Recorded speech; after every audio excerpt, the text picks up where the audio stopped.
Bonjour, bonjour à tous. Alors il est vrai que je regarde pas beaucoup d'animés. Je suis pas du genre à suivre chaque saison. Voilà. Et puis je suis plus lecteur de manga. Je préfère le papier. Voilà, même si c'est vrai que les animés, voilà, il y a la musique, il y a les voix, évidemment. Mais voilà, j'apprécie plus un bon petit livre. Voilà. Mais ça m'empêche pas de regarder. Ou de regarder des animés qui ont déjà quelques années, des animés plus récents. Voilà, ça peut m'arriver quand même.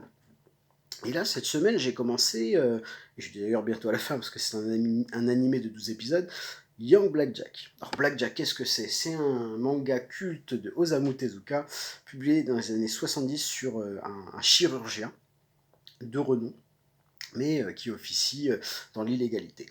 Et dans les années 2010, je crois, ils ont commencé un spin-off qui raconte les jeunes années de ce personnage. Et moi j'ai découvert du coup Young Blackjack avec l'animé, qui est ma foi de très bonne facture, se dispose sur ADN. Franchement, je vous invite vraiment à regarder. En plus, il y a un côté historique avec les traumas liés à la guerre du Vietnam. C'est vraiment intéressant et très bien foutu.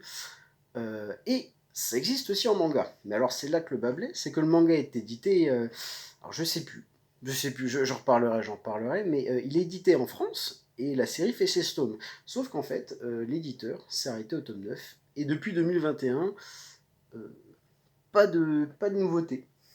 Rien. Voilà. Il semblerait qu'en plus le manga est prévu pour être en arrêt de com. Hein. Ça arrive malheureusement. Mais pour le coup, il n'y a pas eu de communication là-dessus. C'est vraiment dommage. Parce que l'anime est très très bon. Ce qui présage quand même d'avoir un manga de bonne qualité. C'est un manga qui est sorti en France en plus. Les 9 premiers tomes sont sortis. La série en fait 16. Donc si par exemple l'éditeur, je le mentionnerai en description parce que là je vais pas dire d'ânerie. Mais si l'éditeur entend et se dit ah ouais, c'est vrai que c'est un bon manga. Alors, je comprends, hein, quand ça marche pas, hein, on n'y peut rien.